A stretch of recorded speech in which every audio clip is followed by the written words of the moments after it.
Hello, everybody, and welcome to the Andrew Conspiracy. We have myself, Mr. Andrew, and my lovely co-host, Mr. Do, and I am in beautiful Kansas City at Waterworks Disc Golf Course. We're going to attempt a remote recording here, so fingers crossed this all goes according to plan. But, that being said, we're here to conspire, we're here to breathe together, we're here to bring in new energy and new things, and our breathwork technique is going to be on theme with our theme for the day. And so I'm calling it the joint breath, and the joint breath is like a pursed lip breath where you breathe real deep and you hold it, and then you exhale and you cough.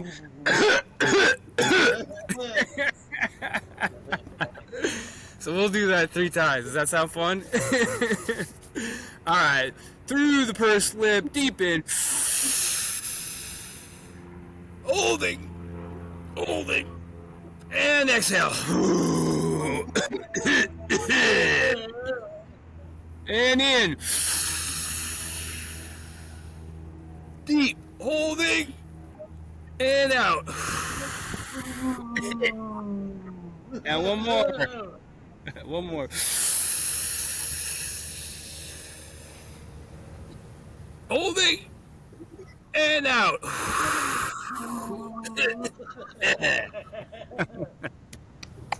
So, I don't know. I hope that was. That was brilliant, Andrew.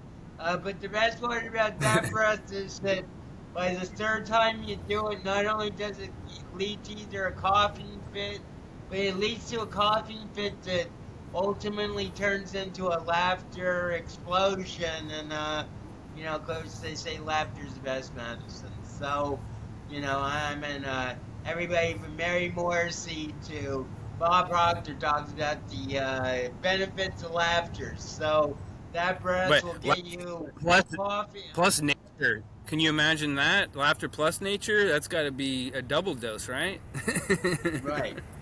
And I should say that Andrew and I came up with a disclaimer, not about medical advice, but listening to this podcast might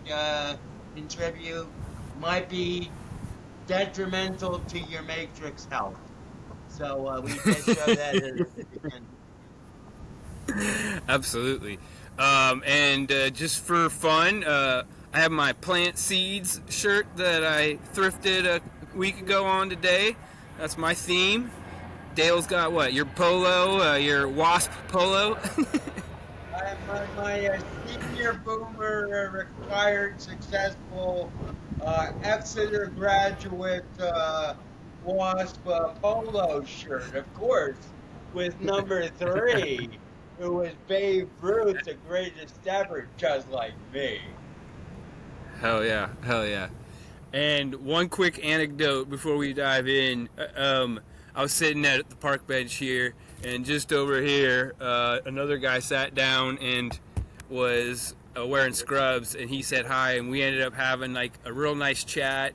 He's got 2 kids, like 8 and 12, and we started talking about consciousness, and like I'm just going now. After our last episode, I decided, why would I filter any of this? It's beautiful. It's beautiful connection to talk about consciousness, and if people are up for it, like I just felt it, like felt the chills, like the guy knew that bringing awareness to your day-to-day existence changed how it rendered for you. And so that was very exciting for me to have that reflection here in a park in Kansas City.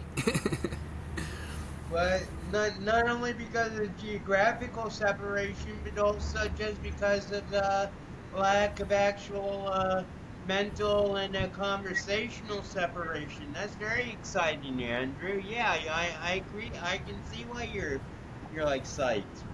And Well, but it is happening, and Yeah. it sort of like ties into my poem for today.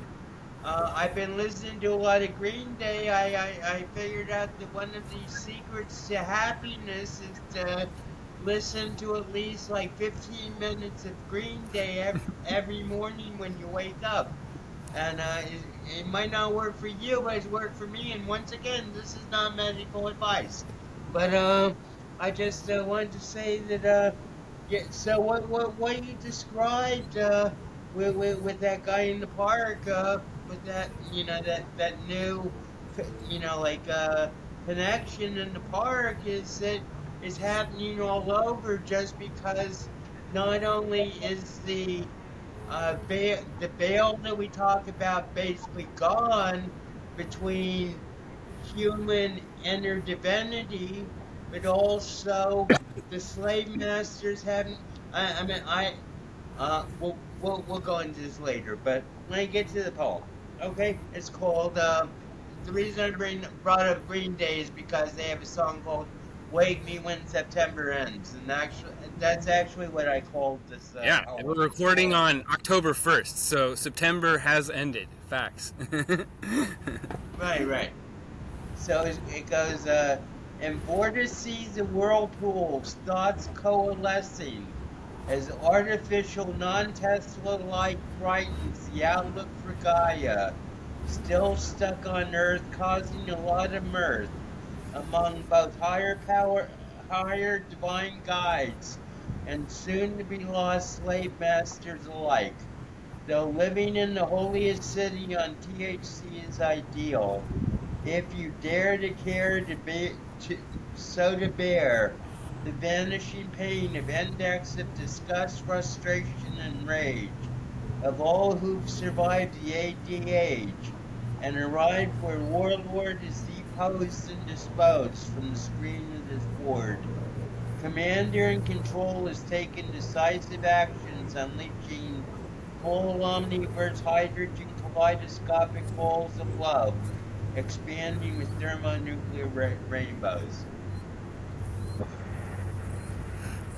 You and your thermonuclear rainbows. I love it though. It's a rainbow of bombs.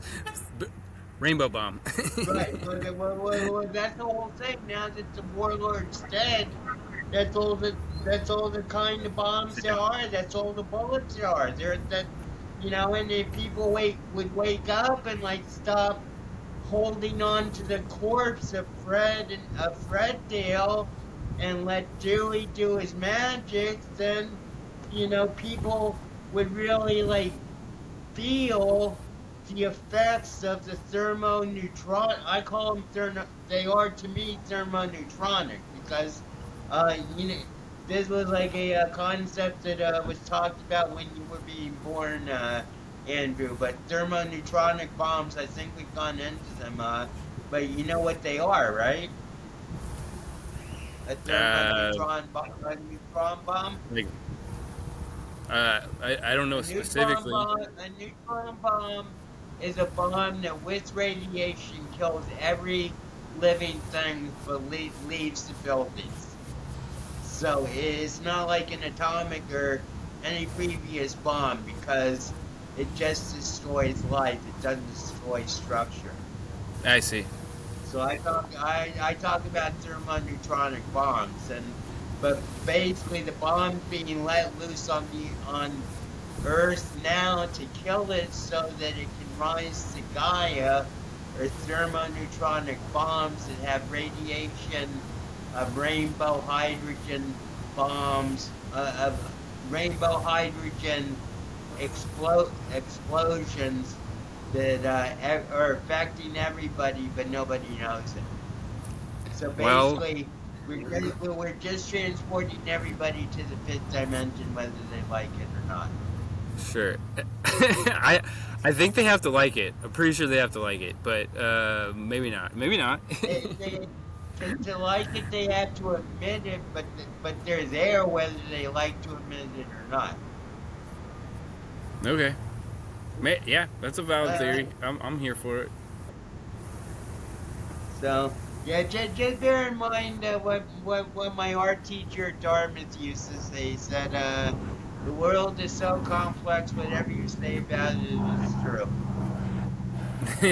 Well, that is true, man, and that's where I'm at. Is our beliefs create our reality. So if you believe something, it is, and if the next person believes something, it is for them also, even if it's not the same thing you believe.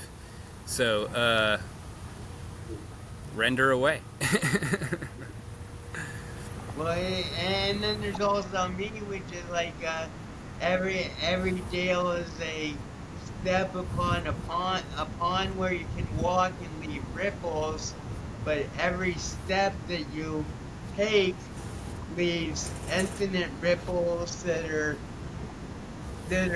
echoing out into the omniverse, and that's why I wanted you to be the farmer for this one, because Jesus, even though he was a carpenter, he lived in a community of farmers. And I don't know about you, where you grew up, what actually people did for a living, but were they farmers, or what kind of industries did they work in, or what?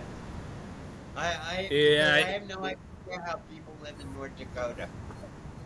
yeah. In North Dakota, it's farming and oil. That's the two main industries. We they discovered some huge, and with fracking, they were able to access a lot more of it. So it just boomed up in where I was from, and yeah, the wheat fields stretched for days, man. I mean, just it's a more arid climate, and so not so much corn, but just all the wheat fields just growing as far Right, as you can see. right. How long is the growing season? Short. It's North Dakota, bro. I don't know. Well, I It's figured. No, yeah, I'm just. The reason I asked is I just didn't know what the growing season for wheat was. Like how long or short it was. I mean, yeah. I don't know. to tell you the truth, I'm a little I'm a surprised. cannabis farmer, not a wheat farmer. You know what I'm saying? Right, right. Yeah, And yeah. that brings it. So anyway, we're entering the. So that's my poem, and I came up with a description of our podcast for who should listen or who might be interested in listening, and that is what. No, go ahead. It was like a download from Genius, but so it's we are a podcast connect we are a podcast for conscious connoisseurs, no, for conscious conversations of connoisseurs of cultivated cannabis who connected to a cuckoo calendar. So let me run that by us again. We are a podcast for conscious conversation by connoisseurs of cultivated cannabis who connected to a cuckoo calendar. You get all that? Amazing. I love the alliteration. Big fan of an alliteration. Always up for that. And yes, that is it. I mean, I've been thinking a lot about that, and cannabis has been mischaracterized as this substance for just getting stoned and like disconnecting from reality and being lazy and whatever, right? There's lots of connotations that are out there in the zeitgeist, and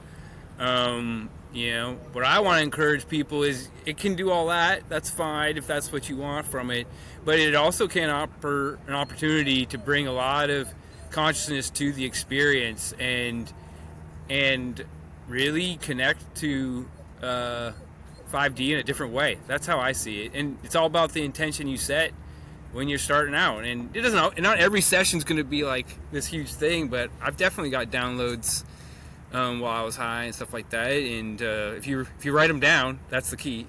You'll actually remember them later on. So it's the consciousness is. You bring consciousness to everything, it's going to be better. That's my opinion. Well, the whole. I mean, I talk about Dale being killed, being assassinated in 1929, and the whole. Well, to me, my whole history of 70 years fighting the warlord has been uh, hand-to-hand battle with the forces typified by Fred, who was a DEA agent, a Drug Enforcement Agency detective, and my 70 years was dedicated to fighting Fred. And even though he had the M16, you know, we won't go into the fight between me and Fred. The point is that for 70 years, and basically since 1929, when marijuana first hit white culture, and the DEA and reefer madness and all that has been going on, THC and cannabis has been so mischaracterized, but that's not the point. The point is that everything negative that people see as having been like oppressive or negative to me was the result of my refusal to quit fighting for THC, which I quickly point out is not only the herbs that we smoke or eat, but is also the hometown that I have lived in for 50 years, building into the holiest city, Teaneck, community. Yeah, I know it has many meanings to you. Well, you're right, bro. And so here we are, right? We have an opportunity to see everything in our reality from a more neutral perspective, and that includes this substance, this plant, and maybe see it more for what it is instead of some associations that we've created over time from various encounters with people and the substance itself, right? And I always say the people who have an opinion without ever trying it are missing huge chunks of information. That's my opinion, and so I wouldn't knock anything until you tried it. That's where I'm at. Absolutely. Yeah. And but the thing. Okay, so everybody, whatever you want to call, I call at this point I call them the slave masters. The slave masters have used like have learned they can't fight marijuana, so now they're joining marijuana. But the point is that this manipulate, but the in the Actually, mental health it's more space. subversive. I think it's more subversive than that. I think they've characterized it as just some party drug through the culture, and so now it doesn't have its power. Unless you bring consciousness to it, cannabis doesn't have power. And so they've removed that mystique, that spirituality, that natural essence, and just commodified it, right? And so now we have a different thing, and so they don't have to fight it because it's not. We're not using it as intentionally as we could. We, the collective, not we, you and I.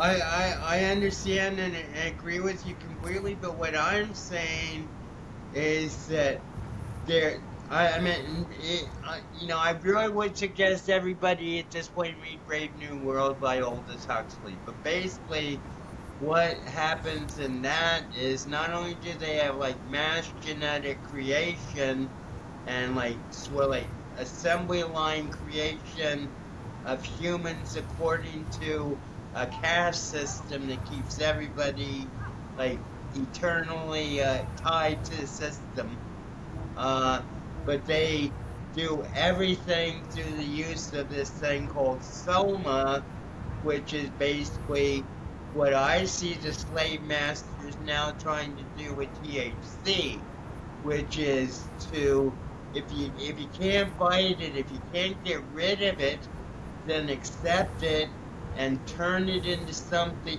exactly what you said. I'm not disagreeing with you at all, Andrew. I'm just saying that this is like what's going on to me is turning THC into soma so that everybody, instead of using it for higher consciousness, as you and I are advocating it uses it for escape and just like laziness. And that's what they're counting on. That's why all this legalization is going on, because the powers, the slave masters, they tried anesthetizing the masses for 5,000 years. Whether it's opium or alcohol or whatever, and now they're just like saying, "Okay, here's your pot, enjoy it," and we'll just like keep doing what we're doing because you're going to be too stoned to see how we're hurting you. Yeah. Well, I'm careful with all that language because it implies a victim, and I don't believe that's real anymore. So I think people are buying into the belief structures that are presented to them, and you can call those people slave masters. That's fine, but they're not. They're just people using the technology that's available, and you're agreeing with it, and that's on you. You can agree to whatever you want. And if you want to agree that Cheech and Chong are the role models for cannabis, then you'll have an experience like that. But if you want to see it differently, you can have a different experience, and regardless of anything nefarious. Well, I totally agree, and that's why they let's have fun. But Right. I mean, my point is, Andrew, is the slave masters are trying to use their techniques that have been keeping them in power for more than 7,000 years to use things that are ours, which are natural, like enjoy, like instruments to enjoyment, and use them against us to basically fulfill their agenda, which is already falling apart. I agree. We're in the second week of year zero AF. So the slave masters are under control. As I said in my poem, not only is the warlord deposed, he's disposed of from this earth, from the board of this screen of earth. So we don't have to worry anymore. And I'm just like reflecting my own programming. And once again, your enlightenment is welcome, and it's a big help. Thank you. Appreciate it, Dale. Yeah, for me, I try to stay vigilant because when you're the creator, you can't. You created the slave master. Do you see what I'm saying? If you're the creator, you created that also. And so if you created it, you can also uncreate it or replace it with something different. That's kind of where I'm trying to live. Like, if this is, I had a beautiful conversation with a random stranger at a picnic table, right? That was no coincidence. I've cultivated in my pool of awareness that only loving thoughts will enter, and so I'm only experiencing that, and I think that's on the table for everyone, and to the degree that you can realize that you are powerful, I think you will begin to have a similar experience. Well, You already are. Right. You see it, so, but Well, that's my opinion. but not only am I overcoming my own domestication, but I'm also like taking a chance at dialogues like this with you, with everybody that I meet, and which is exactly what you're saying about meeting this guy at the picnic table. And it really is like a hydrogen bomb of kaleidoscopic rainbow love, just like washing over the whole planet. And this might be my positive perspective, but this is also what I see in year zero AF.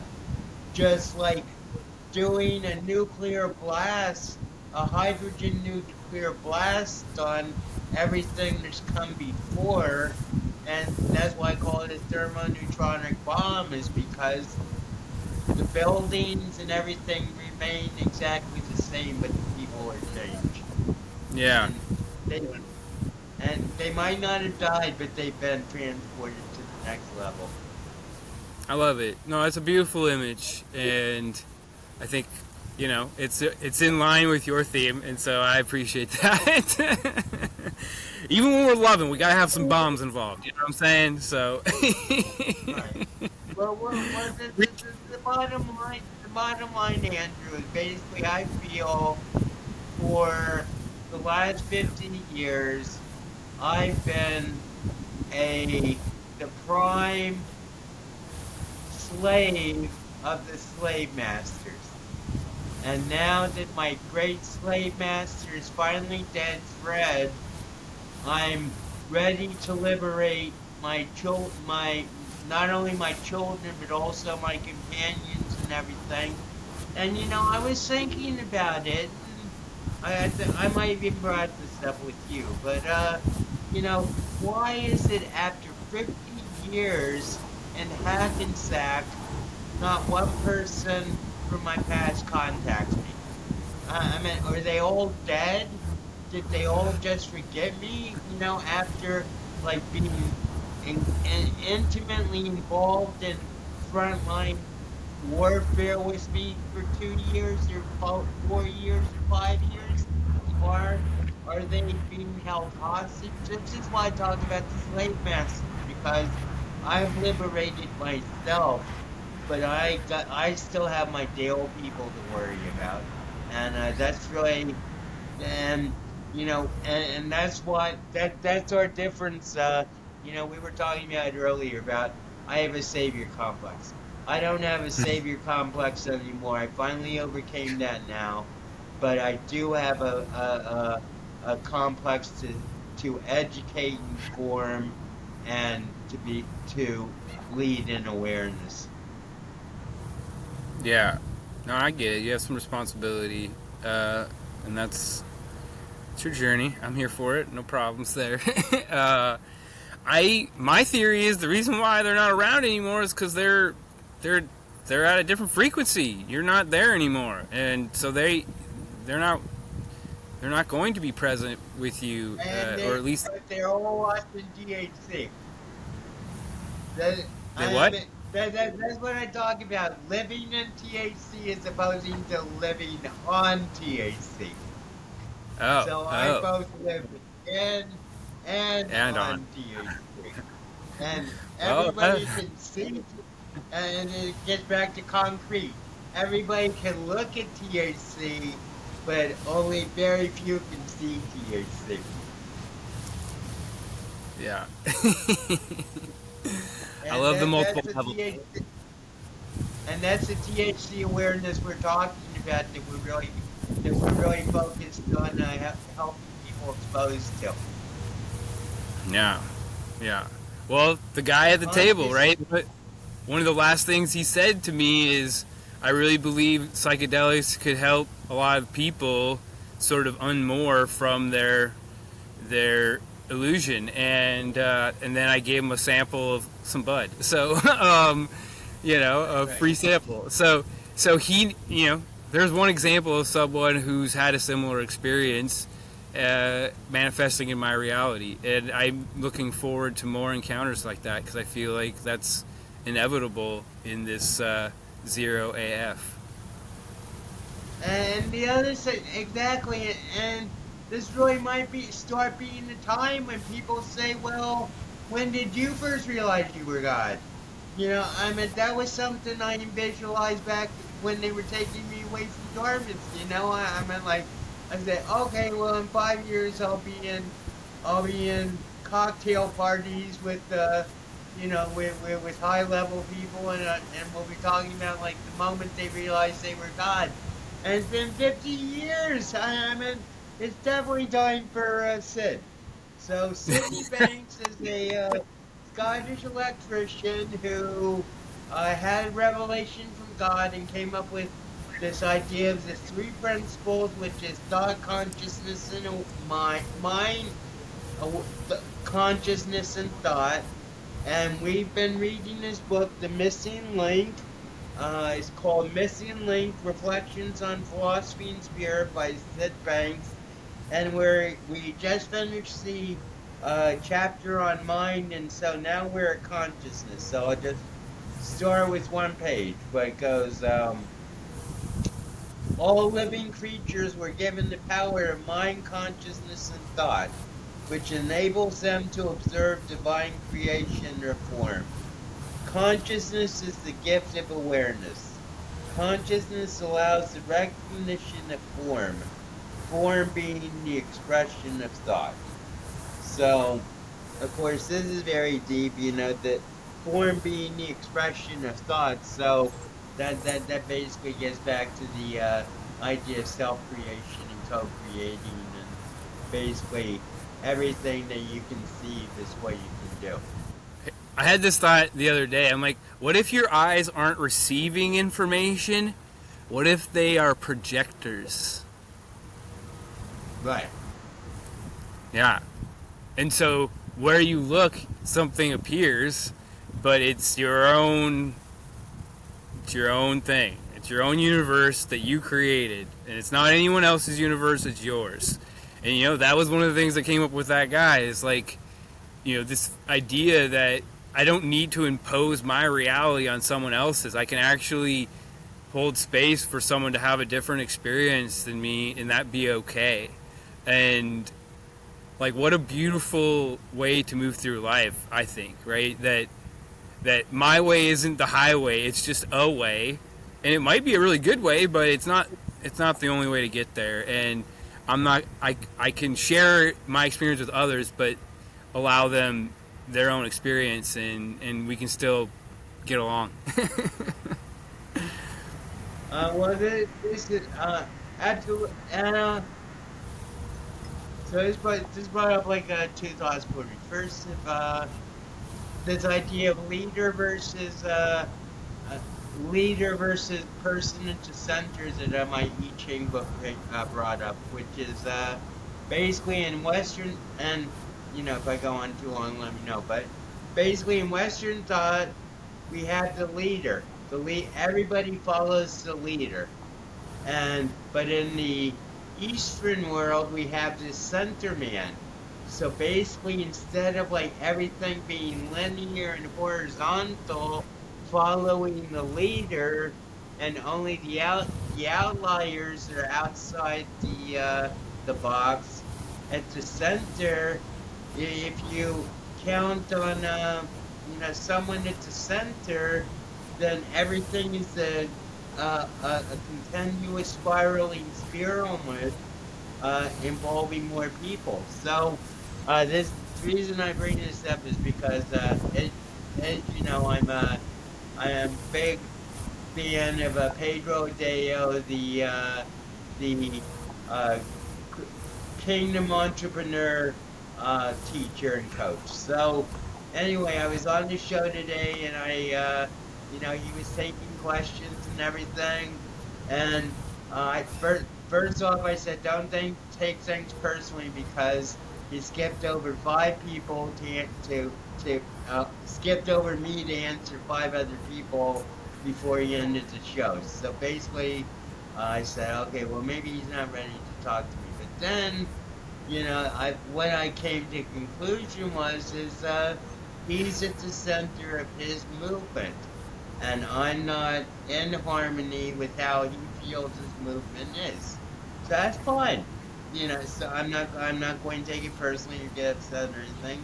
But I'm just thinking, if you're going to start a movement, and this is something that Sid says, a true leader, the first thing he does is disillusion his followers, because he wants people who really believe in him rather than just what shows. So this is shown by Jesus sending out 70 but only having 12 apostles.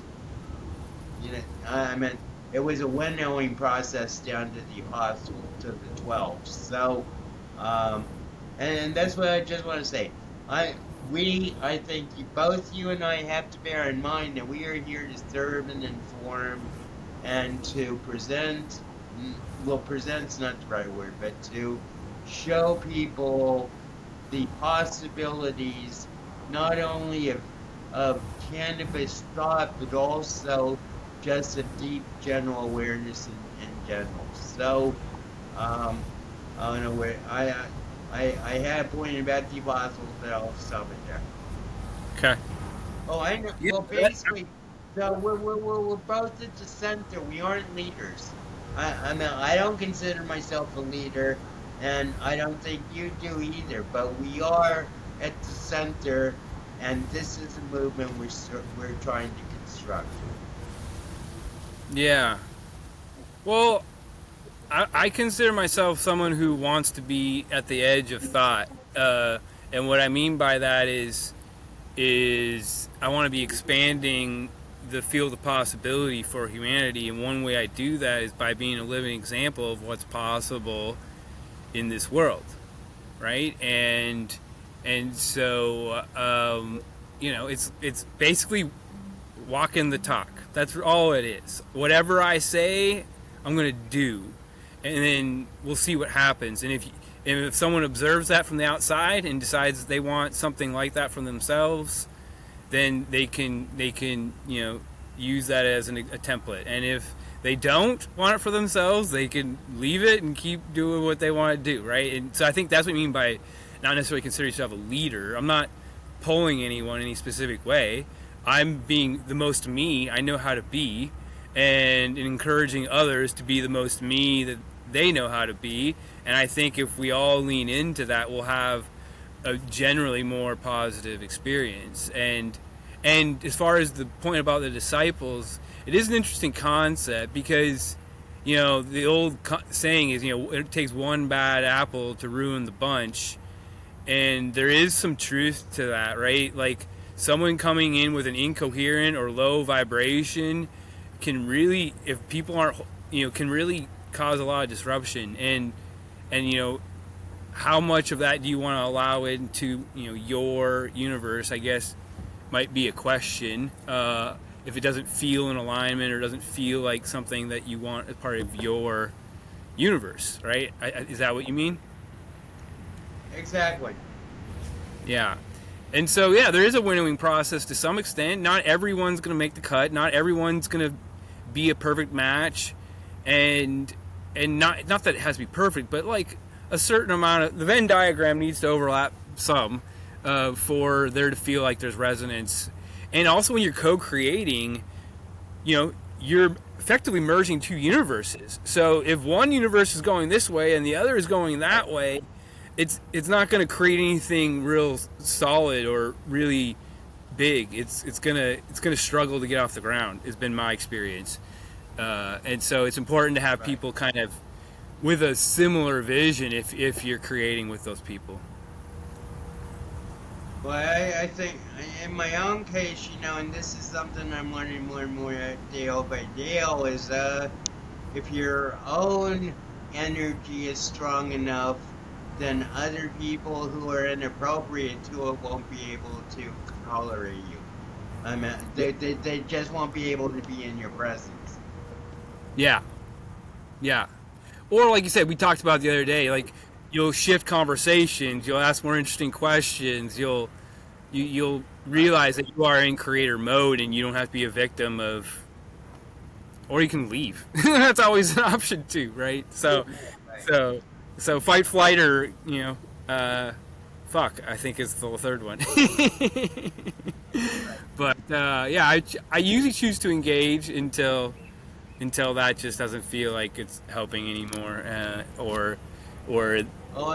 And there was something else you were saying earlier about how the external, how your eyes are projectors.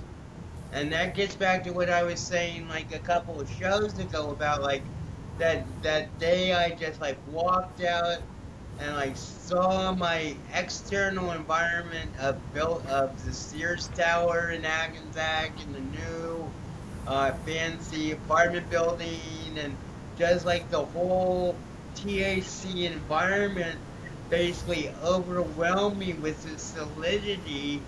And I started walking, and I see people who I know are real, and and that's all you can know. I mean, this is really like the essence of what Dale to Dale is, that I keep trying to emphasize, is just plant your feet and stay where you are, and then get comfortable, or get focused, and and then, sorry, but get You said get focused. focused, and then your phone rings. That's, I mean, bro, that's, if that's not comedic timing of the universe, I don't know what is. Exactly. Exactly. And it's from a very close friend that I've been trying to get in touch with too. So he's feeling, who I Dale to. So he's feeling it too. But okay. Yeah. But that's the whole thing. Just instead of worrying about, like, have I'm at eh, why am I anxious, or am I depressed, or why is the world so oppressive and everything? Just like think, I am in this body, here in this place, doing this thing, and this is my presence now, and that's all that matters. And then take it from there.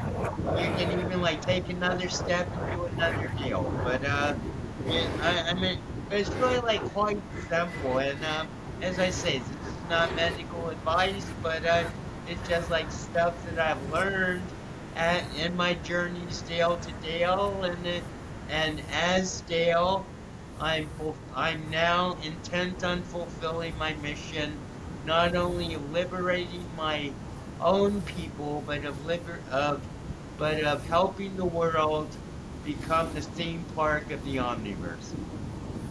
Yeah. Yes. It's a beautiful image, and one that we put in the thumbnail of our last episode. But I agree, right? Like, let's turn this thing into a playground that it is. Like, it's not even transforming it. It's just acknowledging what it is already.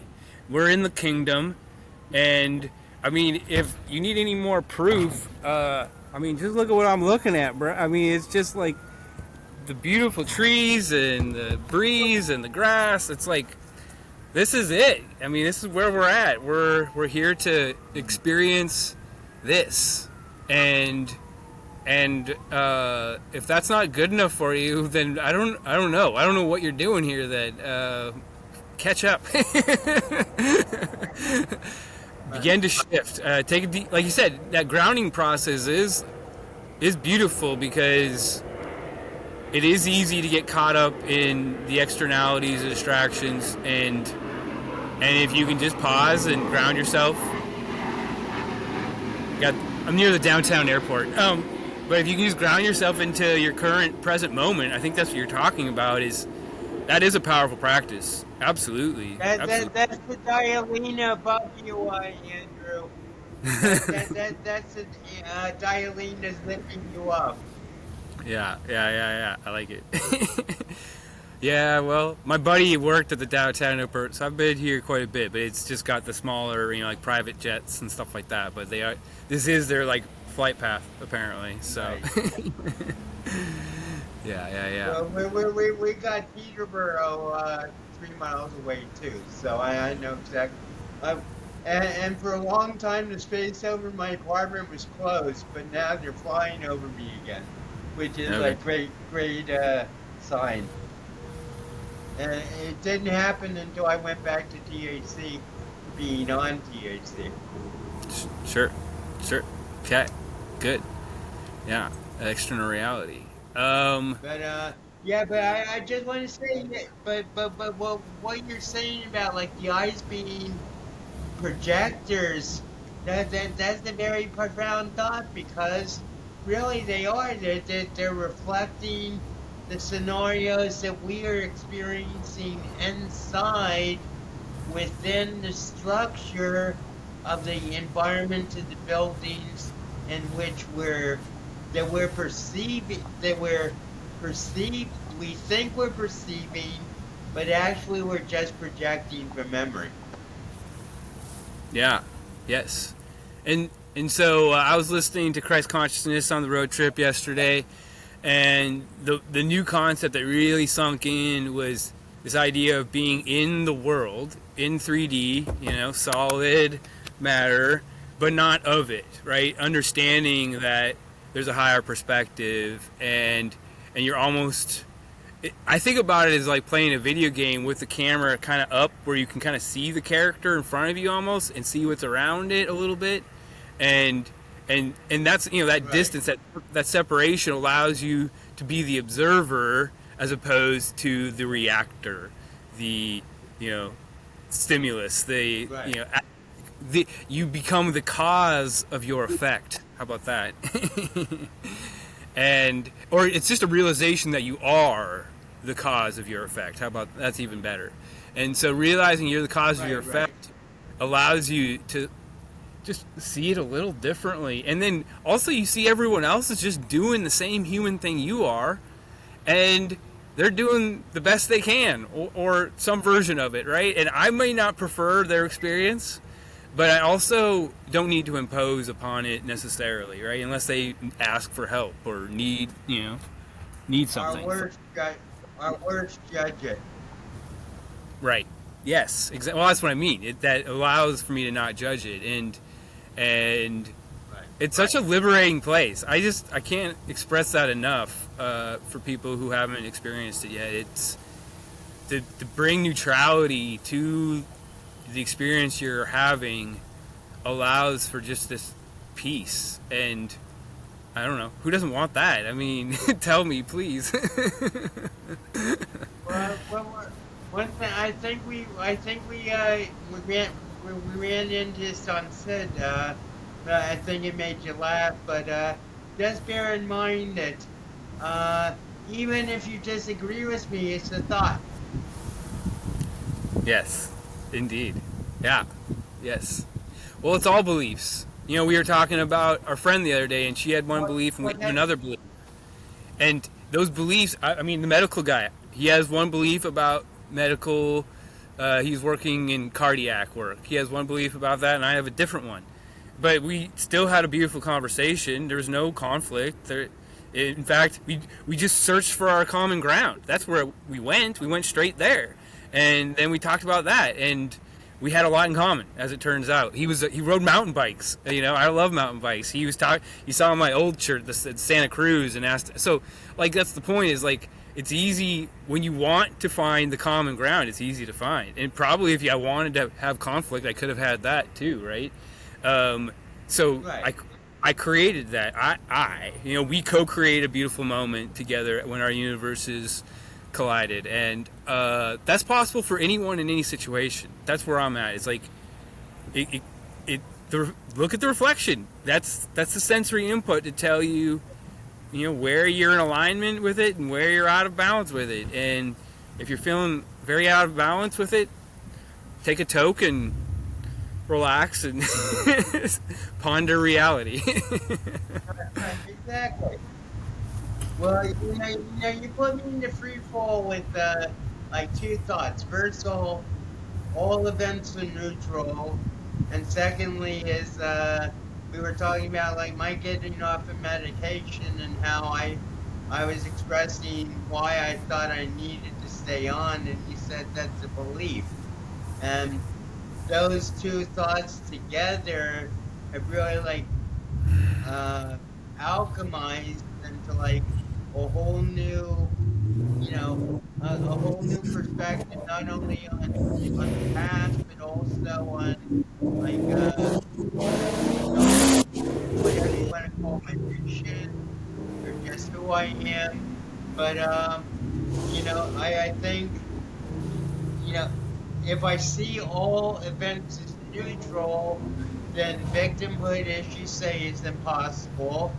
But also, it means that I've been judging everything in a way that that is that shouldn't be judged for basically too long.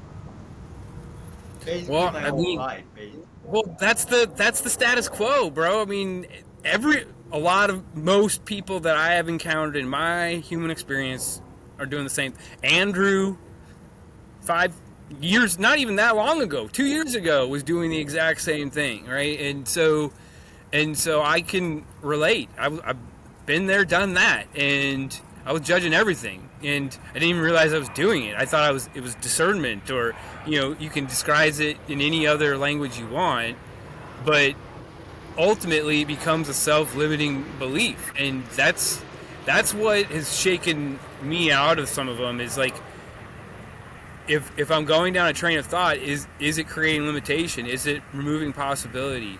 And if it is, then why do I believe that benefits me? Bashar said it so beautifully in a video I was watching the other day. It's like, if there's a belief you have, you must believe it benefits you. And for example, you believe your medication benefits you, and so it does. I mean, that's how it works. Right. But the question becomes, is it possible to reprogram that belief? Is it even necessary? If all events are neutral, then you taking the medication is a neutral event, right? And so, and having no problems in life is beautiful, which is why I'm not. Which is why I replied to Dr. Brogan today in an email. I said, I've been thinking about it and considering how good my life is.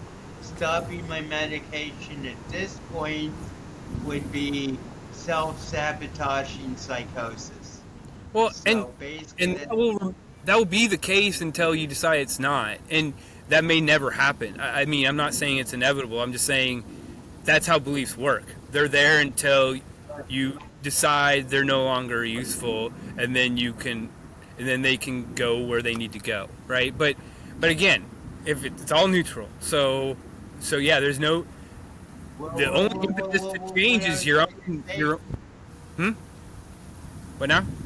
What I was going to say is what you've been saying also took it to a deeper level, which is maybe I'll look into getting off Prolixin and 6 St. John, working with Hackensack Medical Center, because they know my whole history basically since 1976, and therefore they could guide me in a way that no one else is qualified, and could put my fears and rest and anxieties to rest. But also, if I was showing bad symptoms, then we could deal with them.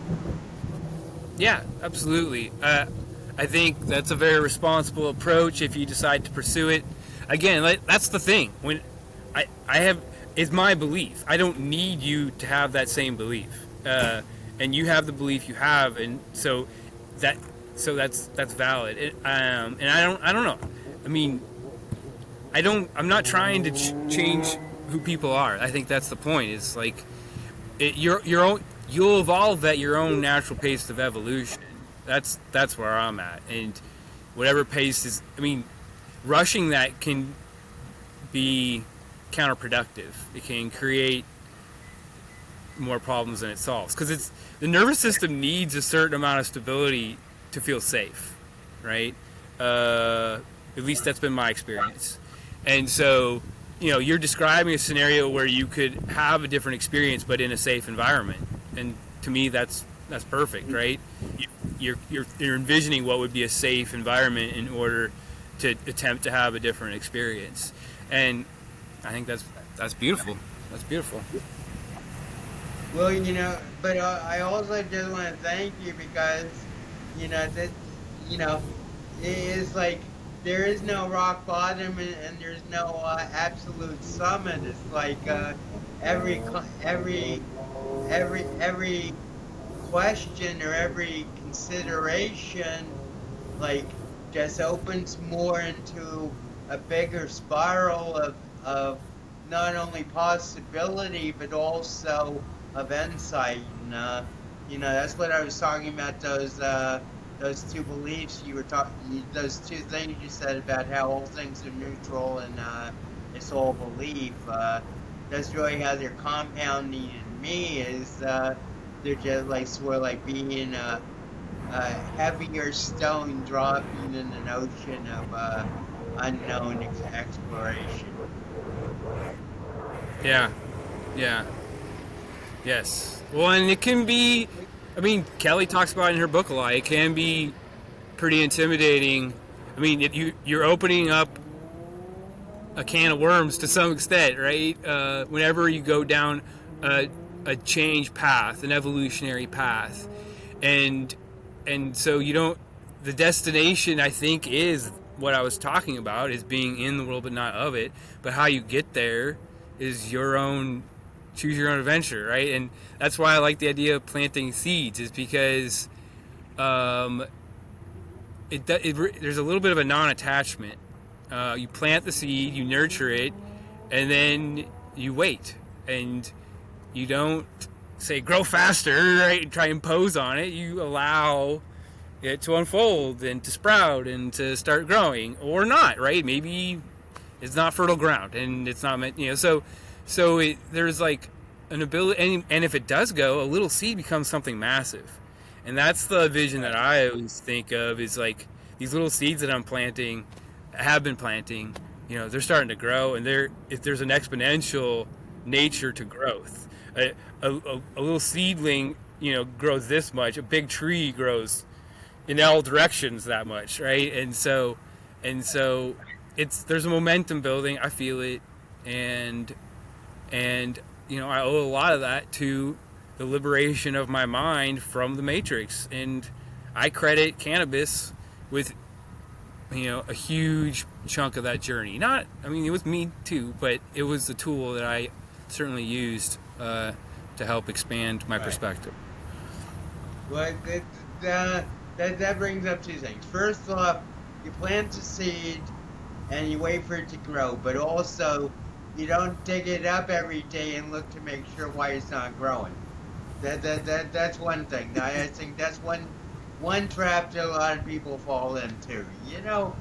Yeah. Especially in mass Well, is that in mass market. I'm sorry, what?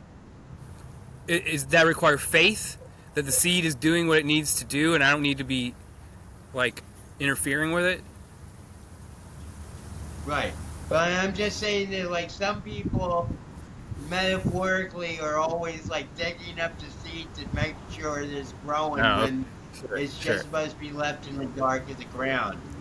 Yeah, And then the other thing that of course comes to mind is Jesus' parable of the sower, and how some seed will go to basically be eaten by the birds. Some seeds will fall on shallow ground and grow up quickly and then wither, and then some seeds will fall among the thorns and they'll just become brambles.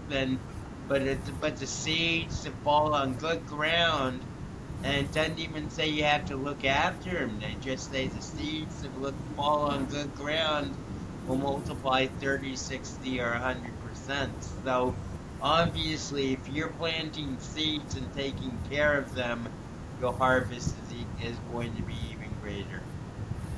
yeah. What do you think? Did we do it? I think that I think that's pretty good. I actually had like a poem from my Dew collection. I think actually I might have read this before. Um, let me try some one. Uh, okay, well this one sounds pretty interesting. The close is called "True Confessions of Doctor Dew." Okay. My deep friendships, like my deep friendship, I give away for free, trying to love everyone I see. Although I have yet to find good wife, I am content with the arc of my life. Despite the fact for years I was quite ill with mental sickness that drove me insane. Nonetheless, I maintain I am still the one destined over planet to reign, until Lord Jesus descends from the sky where he sits at the right hand of God, ready to reassume his human body as great crowds of angels around him fly, creating presence at Holy City, giving to oppress the cosmic pity. That was written on 5/29/18. Okay. 5 days after my 63rd birthday, I think. Okay. Nice. Okay, so any closing words, or I think that pretty much summarizes things pretty well. I think so. And I mean, go ahead. I want to thank everybody for attending, and there's some ideas that Andrew and I are going to discuss about how to build a better community, and so keep attending to hear that, and otherwise, I think we'll just say have a great rest of the week, and a great weekend, and we'll see you next Monday. Yeah, thanks for conspiring with us.